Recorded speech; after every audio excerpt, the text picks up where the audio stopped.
Good evening बच्चों।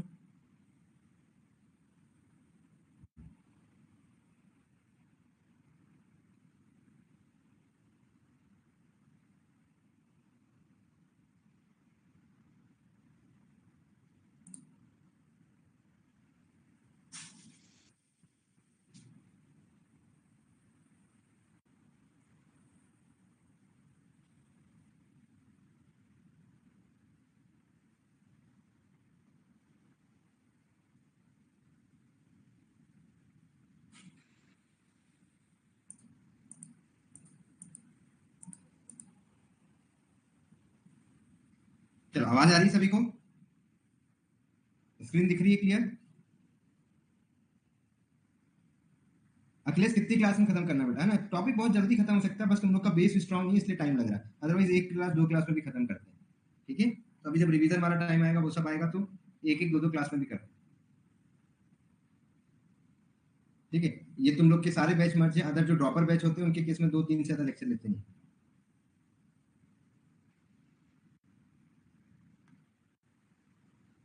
चलो, दिख रहा है सभी को?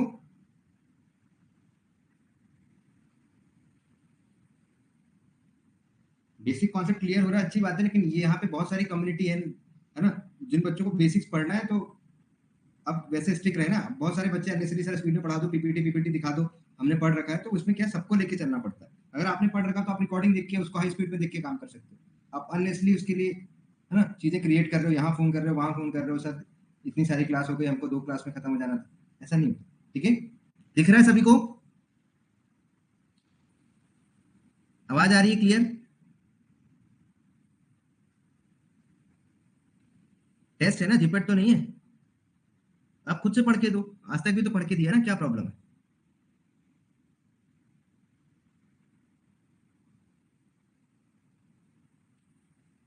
एक बार चेक करो भाई, सबको वीडियो दिख रहा है?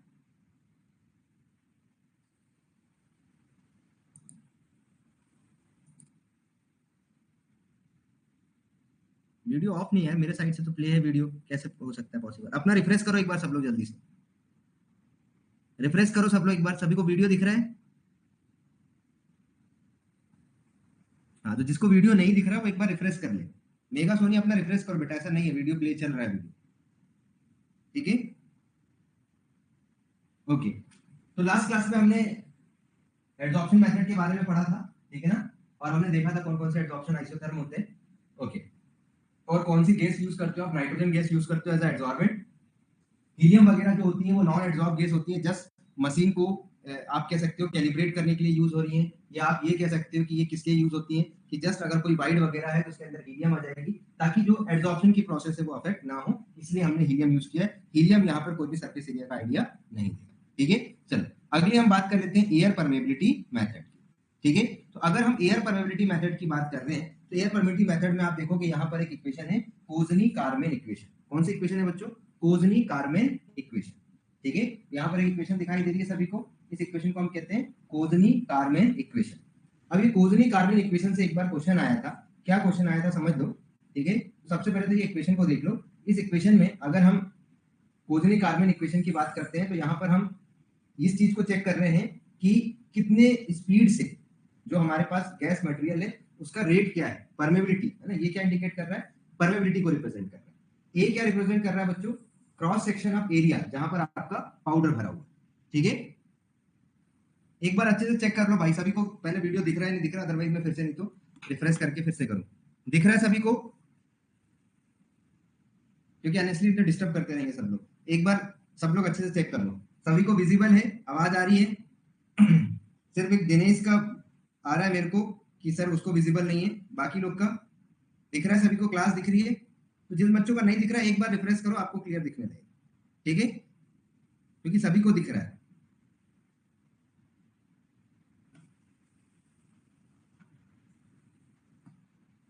ठीक है, तो अब यहाँ पर ध्यान दो बच्चों। तो कोजनी कार्बन इक्वेशन में हम परमेबिलिटी की बात कर रहे हैं, तो अगर हम यहाँ पे परमेबिलिटी की बात कर रहे हैं तो परमेबिलिटी में हम देख रहे हैं कि हमारे पास सरफेस एरिया दिया हुआ है। टी जो है बच्चों वो क्या है? प्रेशर है। ठीक है ना, टी जो है यहाँ पर क्या है? वो टाइम है। के आपको क्या दिया हुआ है? ये कांस्टेंट दिया हुआ है। और ये जो एप्सिलॉन है ये क्या है? पोरोसिटी। ये क्या है बच्चों? ये पोरोसिटी है। और यहाँ पर तुम देख रहे हो जो एन दिया हुआ है ये क्या दिया हुआ है, विस्कोसिटी दिया हुआ है। एक बार इतना अंदर से क्वेश्चन पूछा, विस्कोसिटी और पोरोसिटी का रिलेशन पूछा है, ठीक है। चलो, तो अगर हम इसका रिलेशन बनाना चाहते हैं तो मैं अगर इस n को यहाँ पर लेके चला जाऊँ, ठीक है, इस v को यहाँ पे, बता ऐसा लिख सकता हूँ, इस n को यहाँ पे कर दूं और v को यहाँ पे, ऐसा लिखा जा सकता है क्या? जल्दी बताओ, क्या हम ऐसा लिख सकते हैं, यहाँ वाली टर्म को यहाँ पर और यहाँ वाली टर्म को यहाँ पर, ऐसा लिख सकते हैं? जल्दी बताओ, ऐसा लिख सकते हैं क्या हम? यहाँ पर जो विस्कोसिटी लिखा है उसको मैं परमेबिलिटी की जगह, परमेबिलिटी को विस्कोसिटी की जगह लिख सकते हैं। चलो, तो अगर मैं मान लूं कि ये पूरी जो टर्म है, यहाँ तक की जो टर्म है, ये सब कांस्टेंट है, मतलब सबकी वैल्यू 1 है, ठीक है। तो रिलेशन क्या बचेगा? रिलेशन बचेगा, है ना, पोरोसिटी इसकी पावर क्यूब डिवाइडेड बाय इसकी पावर 2, ठीक है, यही बचेगा रिलेशन, ठीक है। यहाँ पे पावर मिसिंग है, ठीक है, यही रिलेशन बचेगा आपके पास पोरोसिटी की अगर हम बात करें। तो यहां पर आपसे क्वेश्चन पूछा गया था, क्वेश्चन ऐसा था कि अगर हम 10% चेंज कर दें पोरोसिटी में तो उसकी विस्कोसिटी में कितना फर्क पड़ेगा। अगर हम 10% चेंज कर दें, ठीक है, एक बार जल्दी से चेक करो जरा, कोजनी कार्बन इक्वेशन इसकी पावर में 3 है या नहीं, ठीक है, यहाँ पे मिसिंग है, एक बार चेक करो जल्दी से, इसकी पावर में 3 है या नहीं,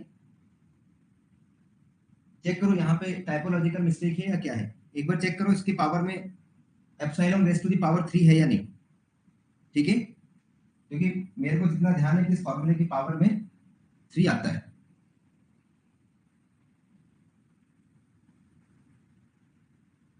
चेक कर लिया सभी ने? नहीं है, ठीक है, अगर नहीं है तो इतने को अगर बंद कर देंगे तो फॉर्मूला क्या बचेगा, porosity 1 minus raise to the power 2, ठीक है, यही बचेगा।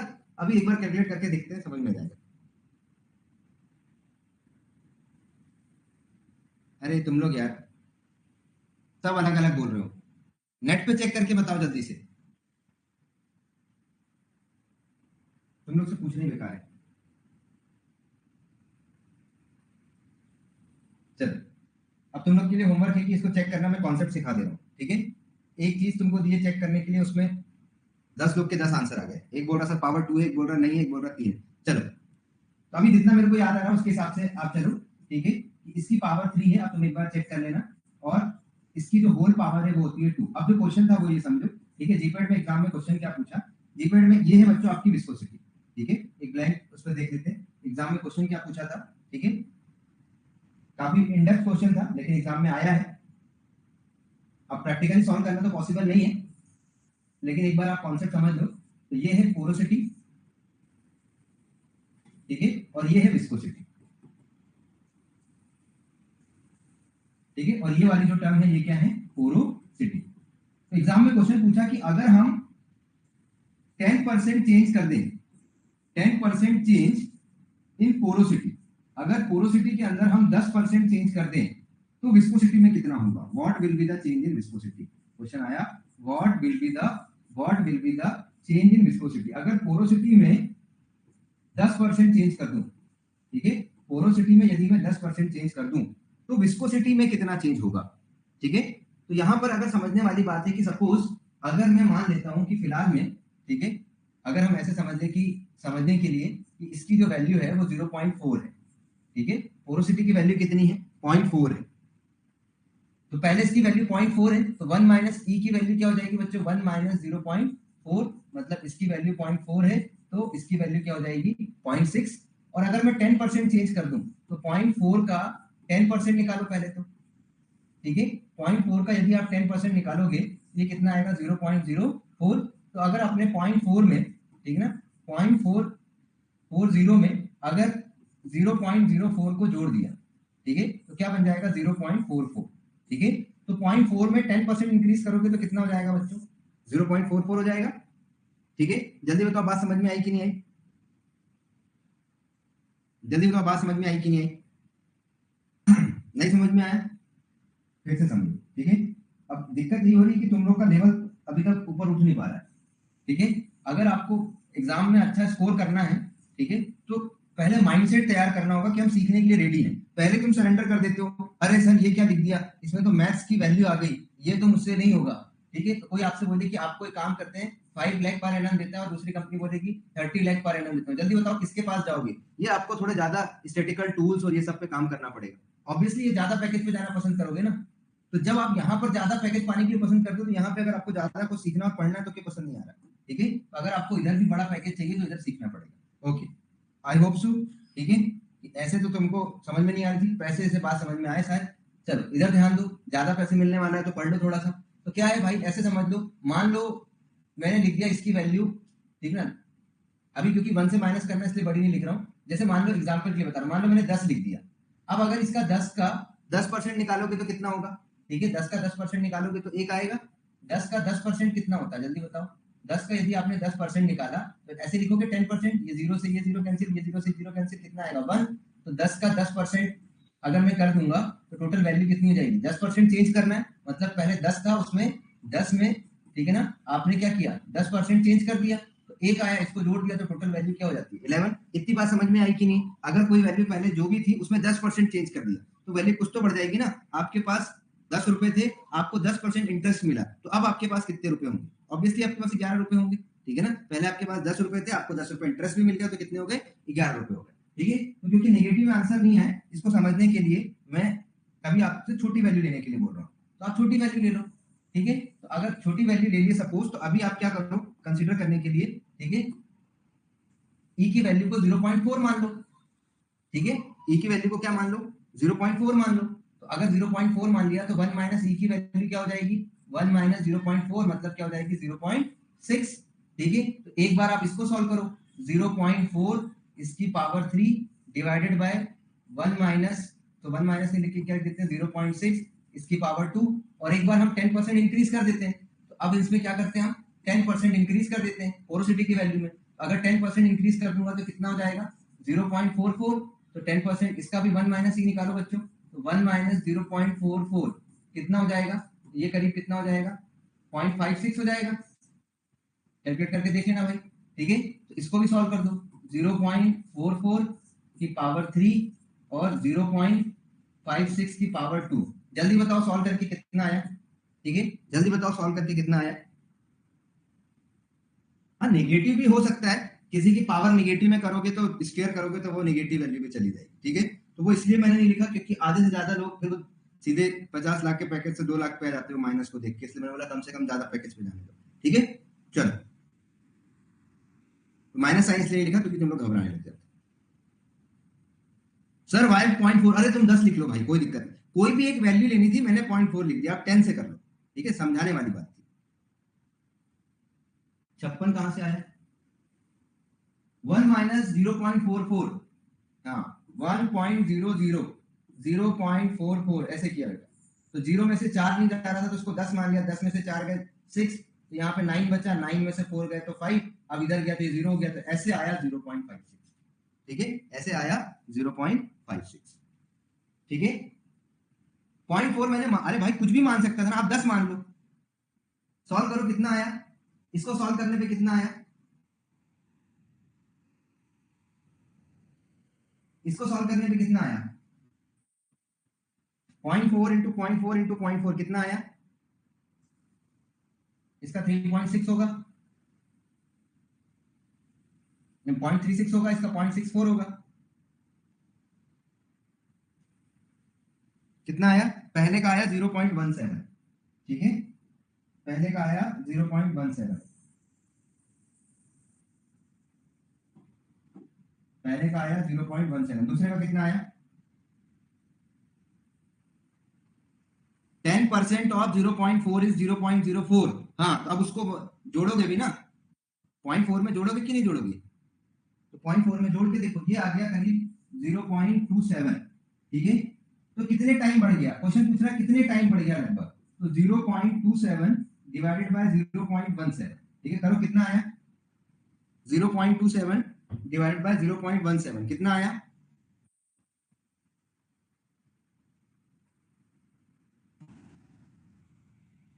लगभग 2 के आसपास आएगा, ठीक है।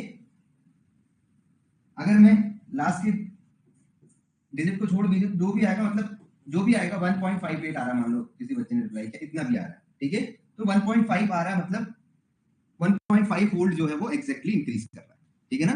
तो 1.5 फोल्ड अगर एग्जैक्टली आ गया तो कितना हो गया 1.5 फोल्ड आ गया। एग्जाम में ऑप्शन था 2 फोल्ड, 3 फोल्ड, 4 फोल्ड, 5 फोल्ड, मतलब कितने फोल्ड इंक्रीज करेगा, ठीक है ना, 2 फोल्ड इंक्रीज करेगा, क्योंकि वहां पे 1.5 ऑप्शन नहीं। तो करेक्ट आंसर क्या चला गया था, 2 फोल्ड इंक्रीज करेगा, ठीक है ना। हाँ, जीपैट में पेन पेपर नहीं मिलता, लेकिन क्वेश्चन पूछ रहा है, ये मेरी जवाबदारी थी पढ़ाना, ठीक है, और आपकी जवाबदारी भी है पढ़ना, कि अगर एज इट इज पूछ लिया तो कम से कम बिना सॉल्व किए आंसर तो बनेगा, ठीक है। और इतना डिस्कशन होने के बाद अब तुम इस बात में कंफ्यूज नहीं होगे कि मैं 2 था कि 3 था, अब नहीं पूछ सकते, ठीक है ना, क्योंकि आपने इतनी सारी कहानी पढ़ी थी, उसके पीछे आंसर आया था आपका 1.58, ठीक है, तो वहां पर ऑप्शन दिया हुआ था कितने फोल्ड इंक्रीज होगी, तो लगभग 2 फोल्ड जो है वो विस्कोसिटी में चेंज होगा।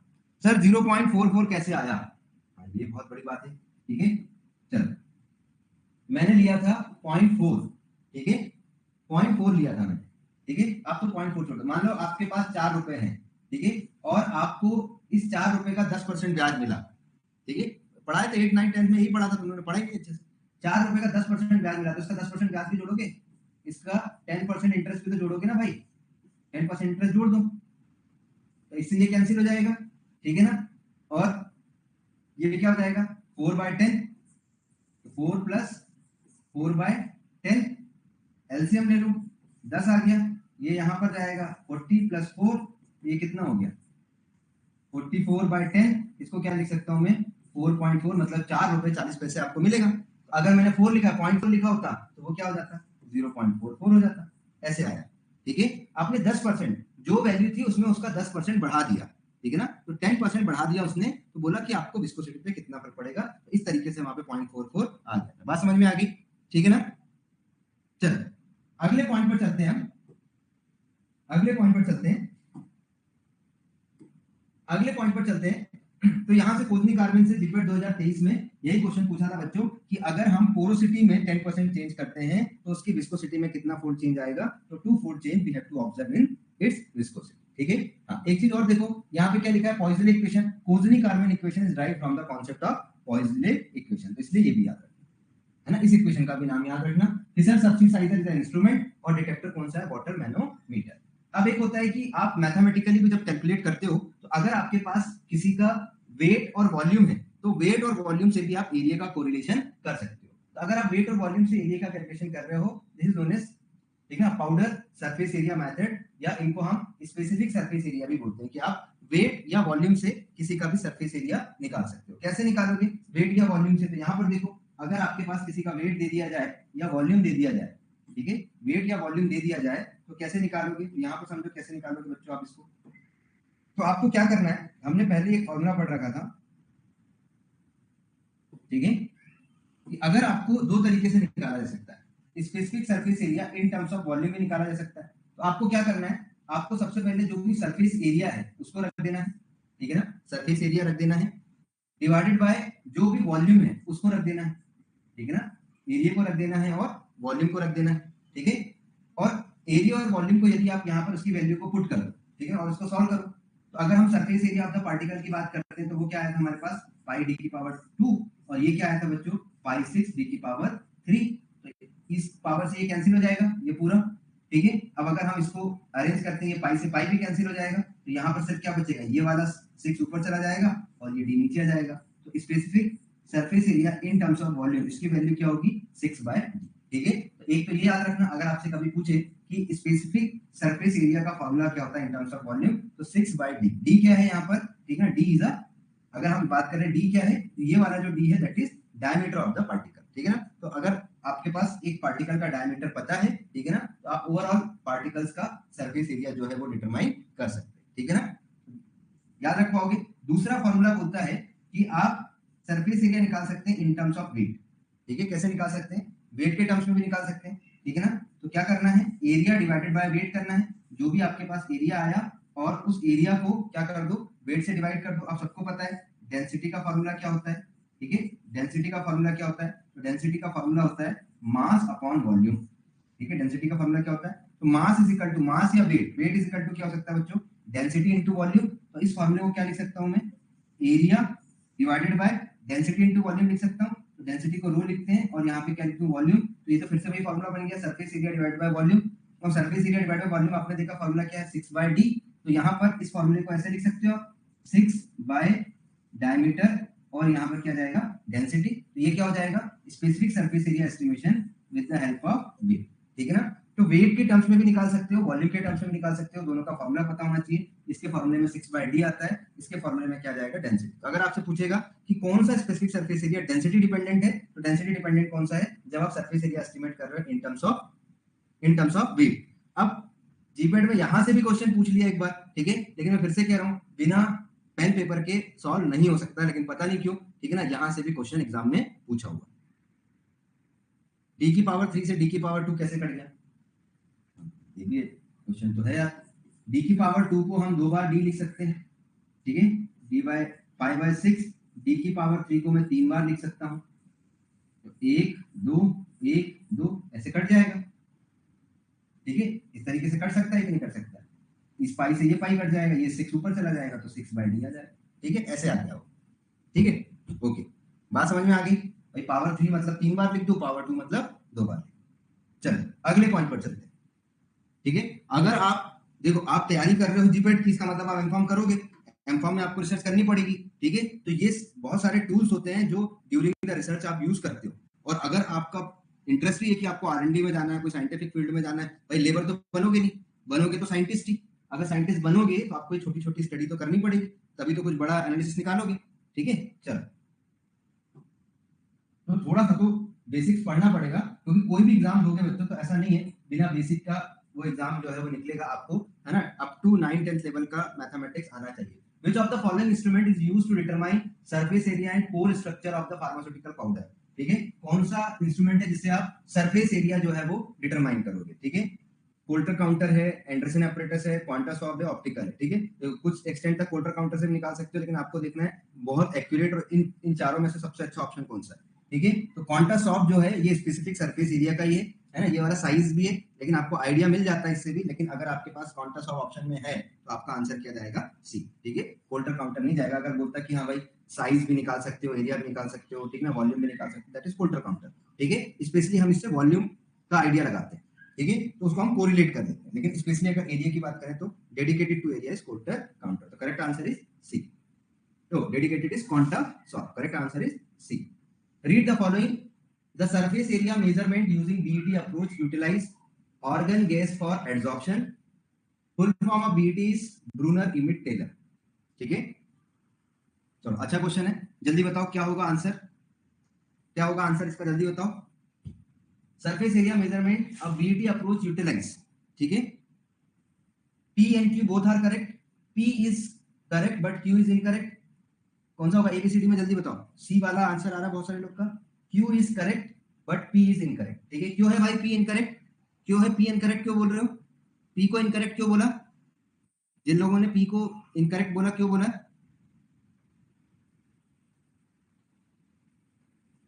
इधर देखो।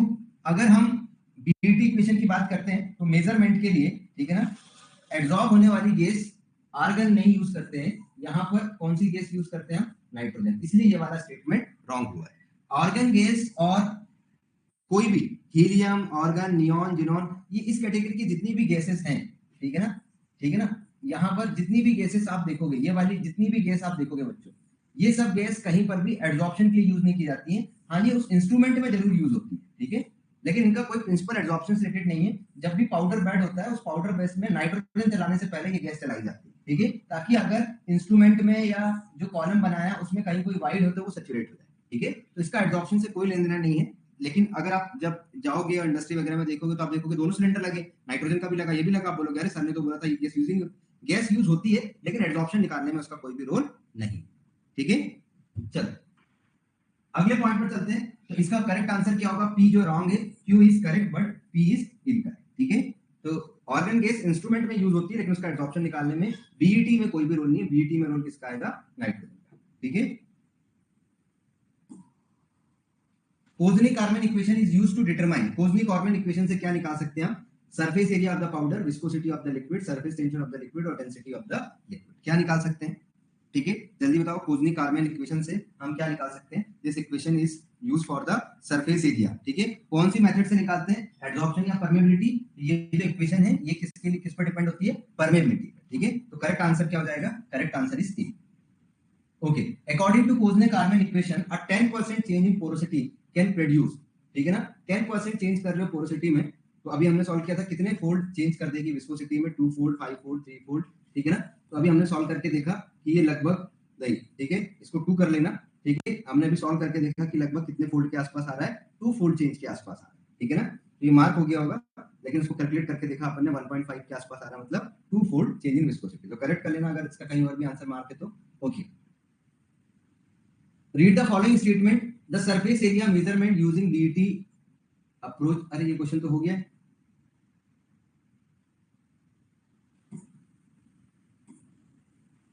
हाँ, तो मैं इसकी बात कर रहा था अभी, जब हमने देखा 2018 में भी यहाँ से क्वेश्चन आया, what are the specific surface area in terms of weight और volume of the particle assume to be spherical which diameter आपको दिया हुआ 3.0 ग्राम पर सेंटीमीटर, नहीं सॉरी डेंसिटी आपको दी हुई है, ठीक है, और उसका डायमीटर भी आपको दिया हुआ है 2.57 माइक्रोमीटर, ठीक है। ये दोनों ही दिए हुए थे, लेकिन अगर पेपर पेन नहीं है तो सॉल्व करना तो पॉसिबल नहीं होगा।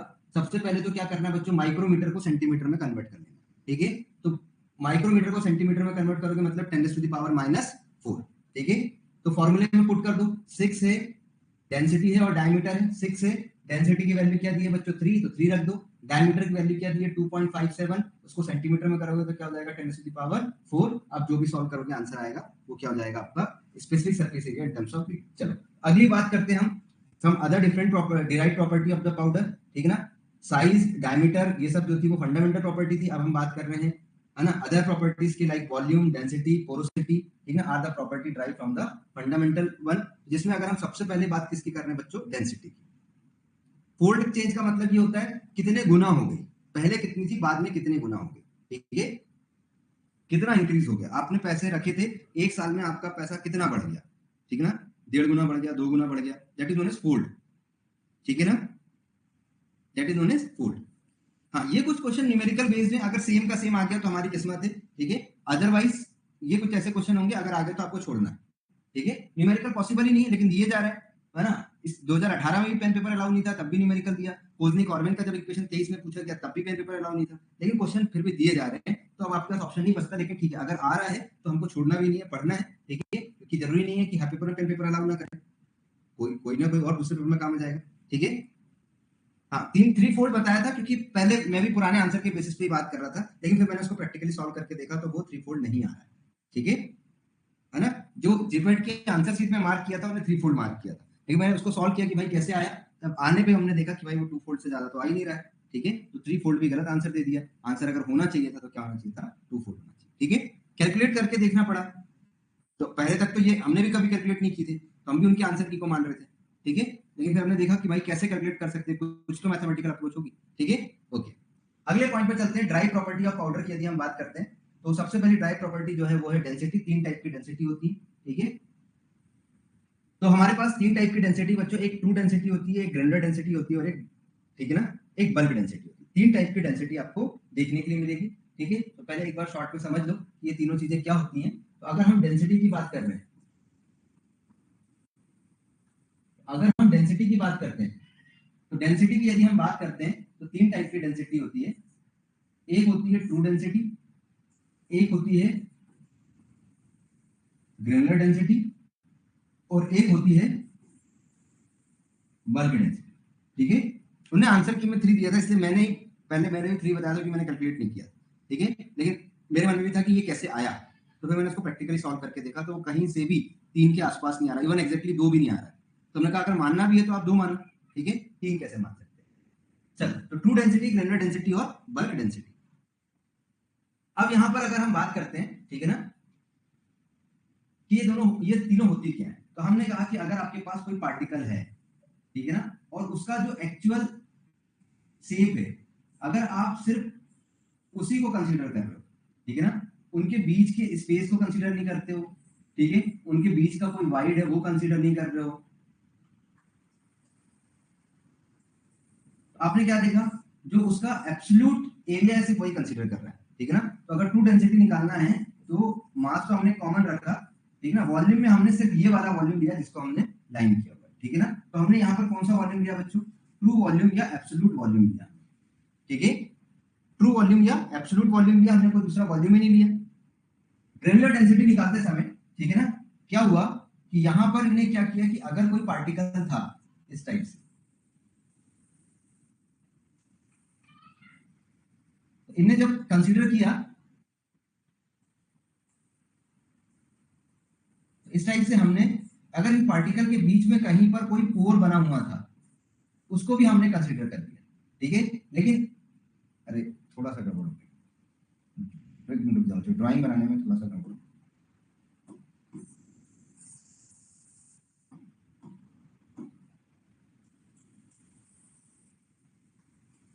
ये ऐसा है ना, ठीक है,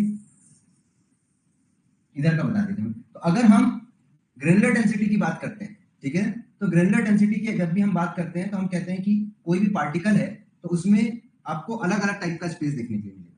पहले तो ये हो गया पार्टिकल नंबर 1, ये हो गया पार्टिकल नंबर 2।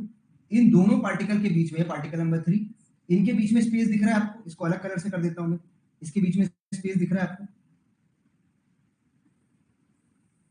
ठीक है, ये वाला स्पेस दिख रहा है आपको,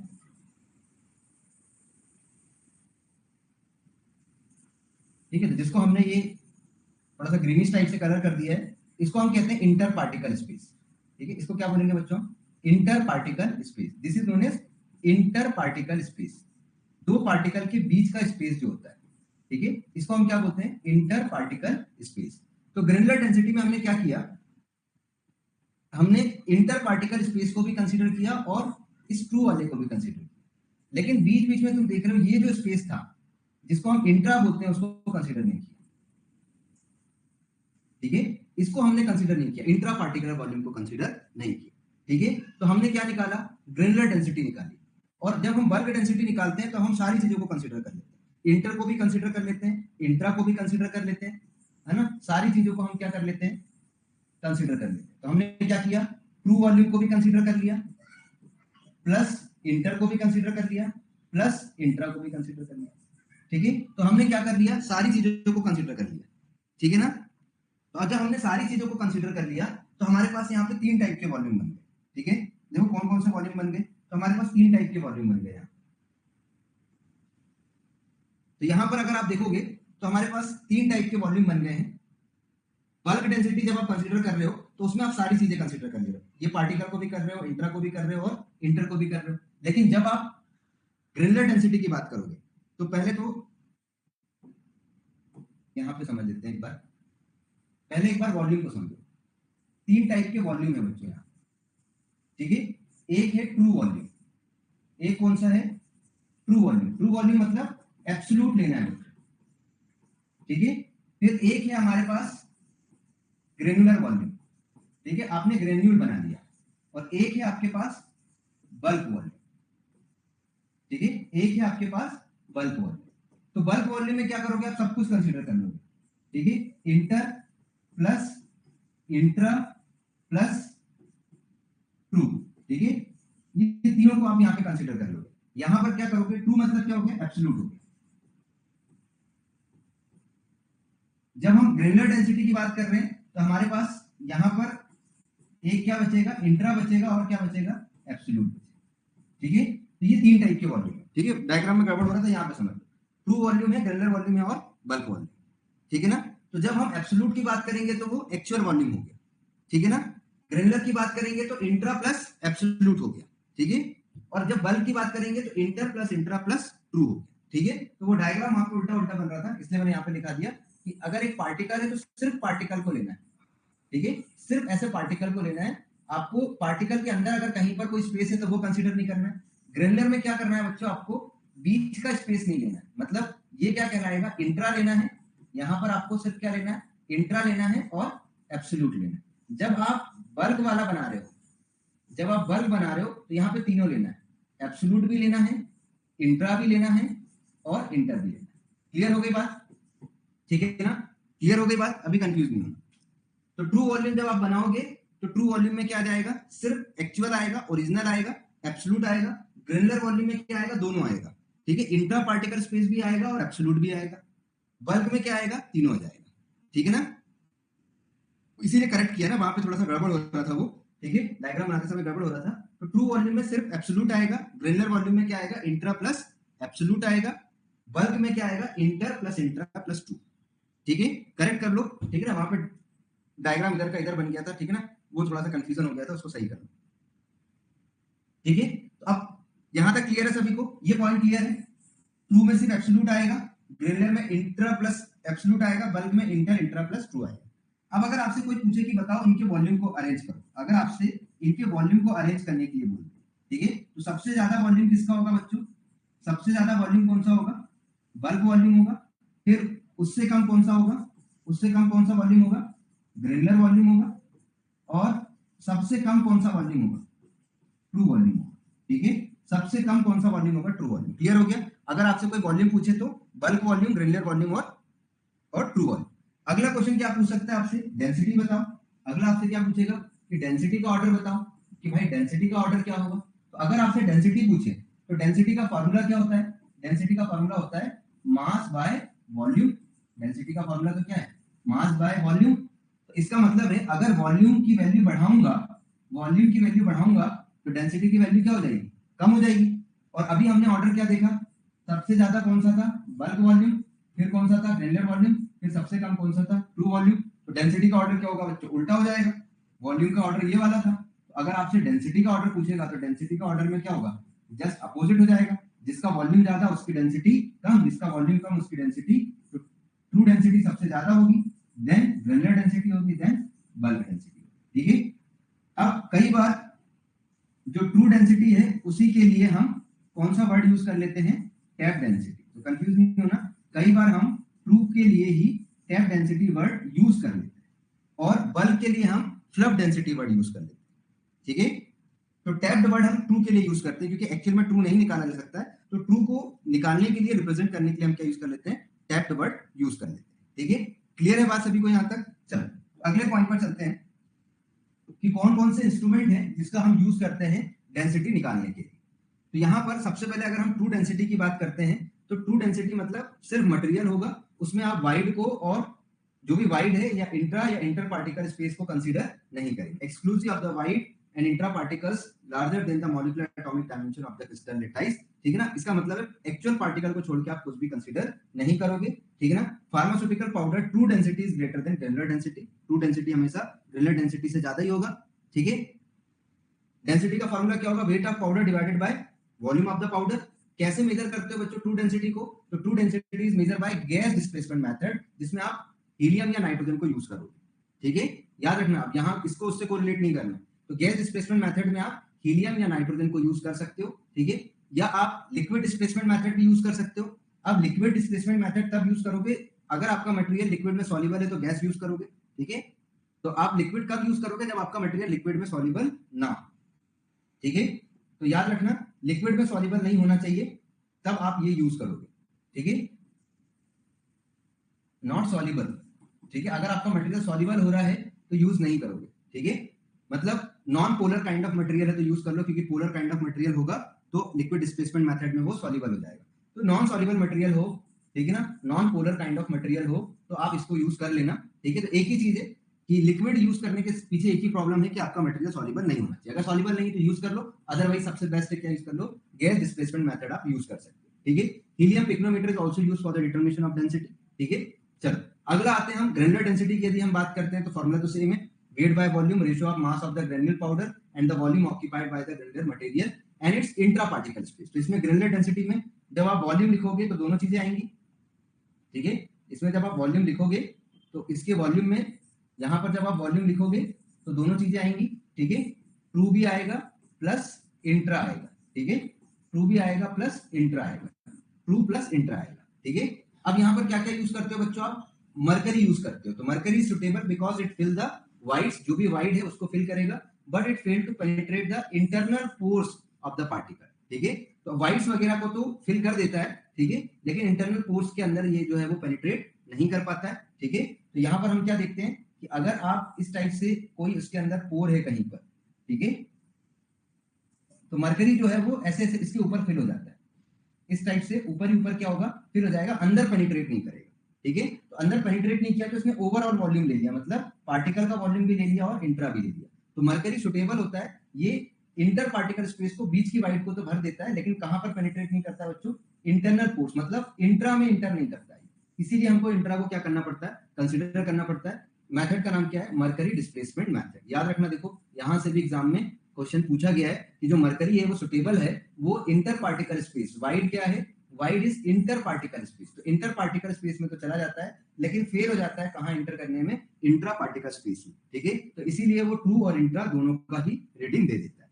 बल्क डेंसिटी की यदि हम बात करते हैं तो यहाँ पर आपको पता है बल्क डेंसिटी ऑपरेटर्स यूज करते हैं, और बल्क डेंसिटी ऑपरेटर्स में तो वो पार्टिकल का जो ट्रू वॉल्यूम है वो भी निकाल के लाएगा, प्लस इंट्रा वाला भी कंसीडर करेगा, और क्या कंसीडर करेगा? इंटर को भी कंसीडर करेगा। ठीक है ना, ये तीनों ही चीजों को क्या करता है? कंसीडर करता है।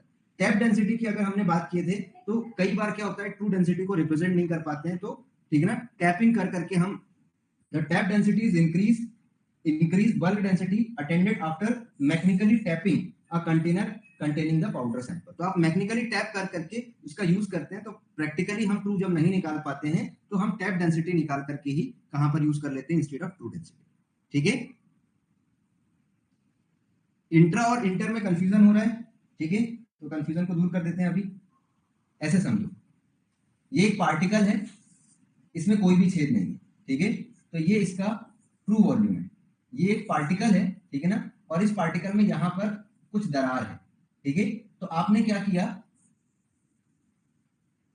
आपने अगर इसको कंसीडर नहीं किया तो ये ट्रू है, लेकिन अगर आपने यहां पर आपने देखा कि इसके बीच में छोटी सी दरार थी, लेकिन तब भी आपने पूरा ही पार्टिकल कंसीडर किया, तो ट्रू वाले ने क्या किया था? इसको छोड़ दिया था। लेकिन अगर आपने दोनों को कंसीडर कर लिया, मतलब जो क्रैक आया था वो भी कंसीडर कर लिया और पार्टिकल को भी कंसीडर कर लिया, तो जो क्रैक होता है उसके लिए वर्ड यूज करते हैं हम इंट्रा पार्टिकल, मतलब वो जो स्पेस है वो इसी पार्टिकल के बीच में है, तो उसको हम बोलते हैं इंट्रा पार्टिकुलर स्पेस। मैं यहाँ पे लिख देता हूँ। ठीक है, यहाँ पे लिख देता हूँ मैं। दो टाइप की स्पेस देखने के मिलते हैं। मान लो ये एक पार्टिकल है,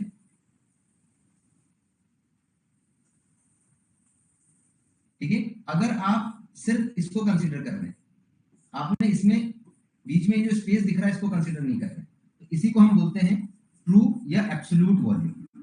जो है, जो एक्चुअल है बस वही लिया, लेकिन इसने क्या किया? इस वाले केस में इसको हम बोलते हैं इंट्रा। ठीक है, इंट्रा पार्टिकुलर स्पेस, कि एक जो पार्टिकल था उसी पार्टिकल के बीच में, ठीक है ना, कुछ क्रैक्स की वजह से ये स्पेस थे। तो जब आपने कंसीडर किया तो आपने इसको भी कंसीडर किया जैसे पहले किया था, इसके बाद आपने इस वाले को भी कंसीडर कर लिया। ठीक है, तो आपने दोनों कंसीडर कर लिए, एब्सोल्यूट को भी कंसीडर कर लिया और इंट्रा को भी कंसीडर कर लिया, और इन दोनों के बीच का ये जो स्पेस है इसको हम क्या बोलते हैं? दो पार्टिकल के बीच में, जैसे दो अलग अलग कॉलेज के बीच में कंपटीशन होगा इंटर, एक ही कॉलेज के बच्चों के बीच में होगा तो इंट्रा, तो ये दो अलग अलग के बीच में हो गया तो ये इंट्रा पार्टिकुलर स्पेस। तो अगर आपने सिर्फ इसको कंसीडर किया तो ट्रू डेंसिटी बनेगी, अगर आपने एब्सोल्यूट प्लस इंट्रा किया तो ग्रेनुलर बनेगी, अगर आपने तीनों ही कंसीडर कर लिया, ट्रू भी कर लिया, इंटर भी कर लिया, इंट्रा भी कर लिया, तो बल्क डेंसिटी बन जाएगी। तो कुछ क्वेश्चन सॉल्व करके देखते हैं जल्दी से। ठीक है ना, intra with in the particle. ठीक है ना, चलो, तो 100 टाइम टैप करोगे तो वो जो आता है आपके पास वो टैप डेंसिटी आती है। What is the specific surface area per unit volume? ये वाला क्वेश्चन मैं वहां पे दिखा चुका हूं पहले। ठीक है, तो मैथमेटिकली सॉल्व करोगे, जो वैल्यू आएगी वो यहाँ पे लिख देना। Helium pycnometer is used to determine. Helium pycnometer हम किस लिए यूज करते हैं? ठीक है, अभी हमने देखा था हीलियम पिग्नोमीटर हम यूज करते हैं to determine the true density. ठीक है, ट्रू डेंसिटी के लिए यूज करते हैं। साइज की मेथड तो आपने पढ़ रखी है। सेडिमेंटेशन के लिए क्या यूज करते हो? सेडिमेंटेशन के लिए क्या यूज करते हो आप? एंडरसन पिपेट यूज करोगे, हाइड्रोमीटर या बैलेंस मेथड यूज करोगे। सरफेस एरिया के लिए क्वांटासॉप या Fisher substitute sizer. Determine the correctness और otherwise the following assertion and reason. पहला दिया हुआ है for a pharmaceutical powder true density is greater than granular density. ठीक है, पहला स्टेटमेंट क्या दिया हुआ है कि true density is greater than granular density. ठीक है, करेक्ट है। जस्ट अभी हमने देखा कि जो ट्रू डेंसिटी होती है, true density is greater than granular density than bulk density. अगला क्वेश्चन दिया है mercury displacement is used for the determination of granular density allow penetrate of liquid into internal pore of the particle. Internal pore, ठीक है ना, internal पोर में नहीं होता है। ठीक है, इंटरनल पोर को ही तो हमने क्या बोला था? With in the particle space, मतलब ये क्या होता है? इंट्रा पार्टिकुलर स्पेस होता है। तो इंटरनल पोर में तो नहीं जाता है। ठीक है, इंटरनल पोर में इंटर नहीं करती। ठीक है ना, तो ये स्टेटमेंट गलत हो गया। ठीक है, कि ये इंटरनल पोर्स के अंदर इंटर नहीं करती है, इंट्रा पार्टिकुलर स्पेस में इंटर नहीं करती, सिर्फ इंटर पार्टिकल में स्पेस में इंटर करती है। तो फर्स्ट वाला स्टेटमेंट तो सही था, सेकंड वाला जो रीजन है, ठीक है ना, वो स्टेटमेंट ही गलत है। तो ए जो है वो ट्रू है, बट आर जो है वो फॉल्स है, ठीक है ना। दोनों स्टेटमेंट भी करेक्ट नहीं है, सिर्फ पहला स्टेटमेंट करेक्ट है, ठीक है ना। पहला स्टेटमेंट तो करेक्ट है ना, true density is greater than granular density, पहला स्टेटमेंट तो सही है, दूसरा स्टेटमेंट गलत है, ठीक है। चलो अगले पॉइंट पर चलो।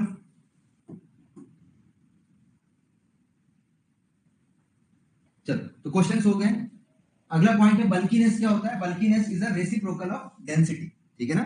डेंसिटी मतलब होता है भारीपन, ठीक ना। बल्कीनेस मतलब होता है जिसके अंदर जितनी हवा भरी हो वो उतना बल्कीनेस होगा। तो reciprocal of bulk density is offer called bulkiness, ठीक है ना।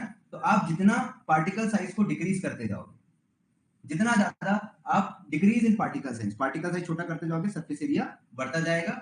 इन a mixture of material of different size, अगर एक पार्टिकल छोटा है दूसरा पार्टिकल बड़ा है तो क्या होगा? छोटा पार्टिकल बड़े पार्टिकल के वाइड में फिल होता चला जाएगा, और अगर वाइड कम होते जाएगी तो उसका बल्कीनेस भी क्या होगा? कम होता जाएगा, ठीक है। तो कल की क्लास में अपन पढ़ लेंगे बल्कीनेस क्या है, पोरोसिटी क्या है, सब आपस में कोरिलेटेड है। लेकिन देख रहे हो हर पॉइंट से आपको क्वेश्चन देखने के लिए मिल रहा है, ठीक है। इसलिए किसी भी पॉइंट को आप ऐसे मत छोड़ सकते हो, क्योंकि हर साल कहीं ना कहीं से क्वेश्चन पूछ रहा है, तो अनसर्टेन है कि हमारे लिए कहां से पूछेगा, ठीक है। Okay, true density best describe by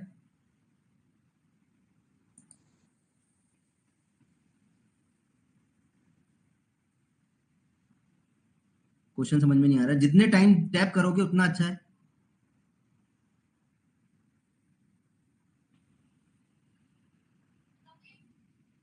density describe by first by tapping, second by mechanical taper 100 times.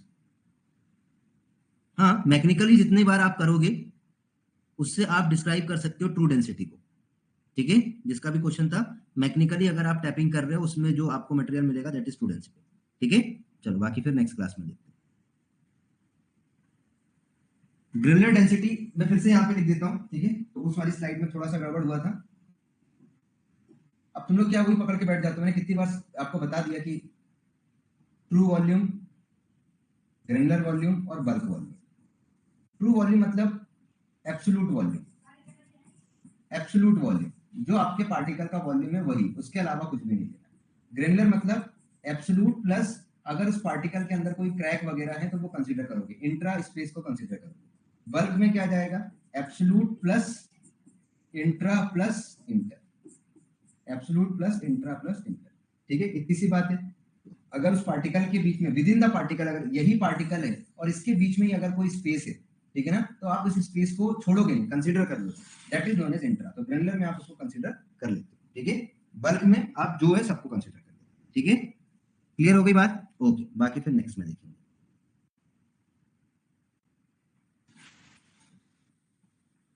Inter space में नहीं जाता तो ग्रेनुलर डेंसिटी कैसे निकालेगा? अरे भाई ग्रेनुलर डेंसिटी में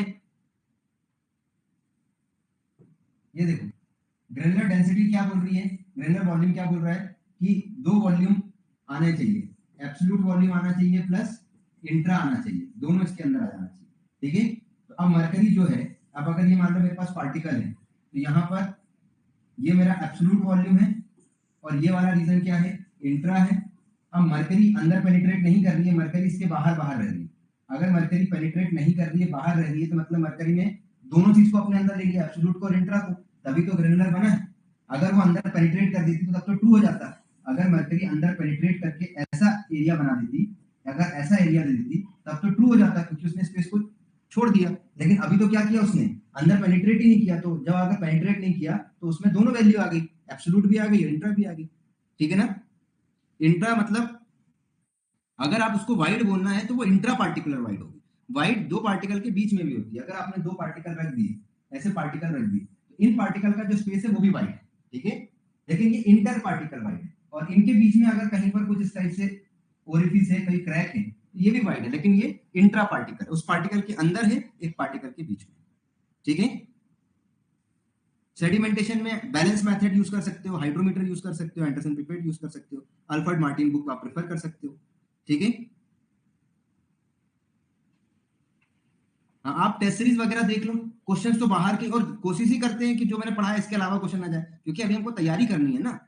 सेम की सेम चीजें दूंगा तो आप तो खुश होते रहोगे, भाई मेरे तो 100 में 100 आ रहे हैं, आपको कंपटीशन सिर्फ इन्हीं क्वेश्चन से थोड़े, ठीक है। तो इसलिए डिमोरलाइज होने की जरूरत नहीं है। मेरे से जब भी टीम पूछती है कि सर यहाँ से क्वेश्चन रखे, मैं मना कर देता हूँ, ठीक है, कोई और क्वेश्चन दो, ये तो हो गए ना तैयार, अब उनको इनके बेसिस पे लॉजिक लगाना है, बनेगा तो अच्छी बात है, नहीं बनेगा तो वो एड ऑन हो जाएगा, उसको वहां पे रैंक चाहिए, ठीक है, ओके।